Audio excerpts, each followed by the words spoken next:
Bien le bonsoir à tous. Je suis Jiré, je suis dans l'entreprise Golden Data.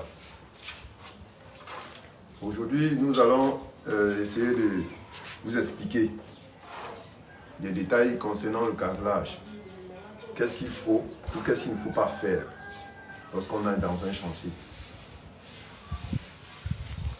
Alors, Monsieur Adebayor, qu'est-ce que vous pourriez préconiser pour notre chère et aimable communauté en ce qui concerne déjà le choix de leurs carreaux et quels sont les prérequis qu'ils doivent faire avant de faire l'achat de leurs carreaux? Déjà, monsieur, vous devez savoir, lorsque nous arrivons dans un chantier, nous essayons de prendre connaissance sur des hauteurs déjà de la maison. Parce que c'est à partir de là que le carrelage démarre. Vous ne pouvez pas faire le carrelage sans toutefois passer par la chape. Vous ne pouvez pas faire la chape sans passer par le dimensionnement. Donc maintenant, la chose qui suit, une fois qu'on a pris des traits de niveau, on passe à la chape. Avant de commencer quoi que ce soit après ça, il faut déjà d'abord arriver au niveau où vous essayez de dire au client, maintenant, on vous dit ceci, vous allez faire quel motif de carreau avez-vous déjà comme idée d'abord? Quel est le design que vous proposez? Si vous n'en avez pas, nous vous proposons le design. Ou alors nous vous sortons du 3D.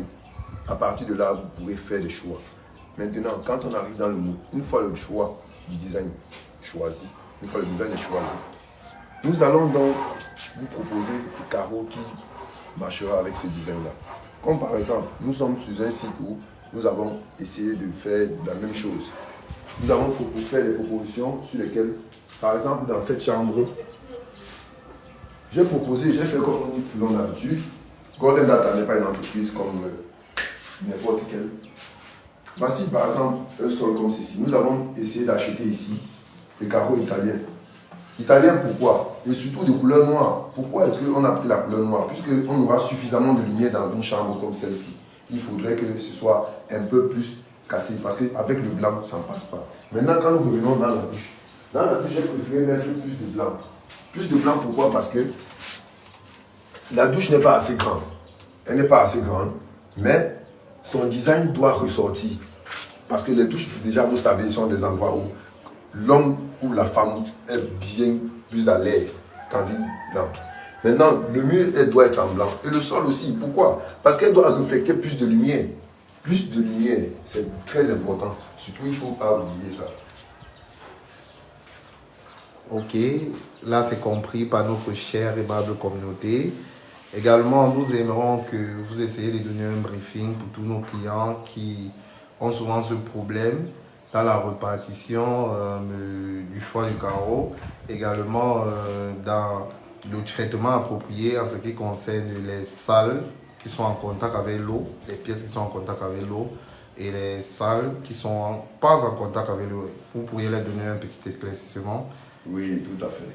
Ça, ce sont des points très essentiels du domaine du carrelage. Parce qu'une fois qu'on arrive dans une salle comme celle-ci et qu'on se retrouve en train de faire du carrelage n'importe comment, à la longue, même pas à la longue, parce qu'une fois qu'on a fini de dire ce soit des carrelage, parce qu'on n'aura pas fait du carrelage, on aura fait du vrai bricole. Il faut d'abord faire des produits, appliquer des produits de traitement d'étanche.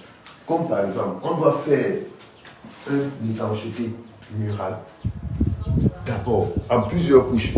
Déjà, je tenais à vous préciser, le produit d'étanchéité que nous, Golden Data, utilisons, sont des produits spécifiques, spécifiquement étanches. Et ils viennent uniquement de la maison Sika. C'est très important de le savoir. Maintenant, une fois que nous avons appliqué des produits d'étanchéité sur les murs, nous les appliquons aussi sur les sols.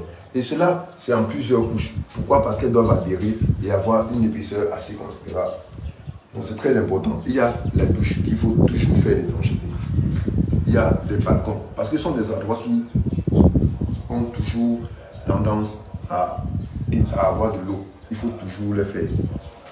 Par contre, des espaces comme les chambres, si vous êtes sur un terrain assez plat, au niveau du rez-de-chaussée, parce qu'ici nous sommes sur un R+3, mais une fois que vous avez des maisons sur plein pied, vous devez toujours faire l'étanchéité au sol avant de faire le carrelage.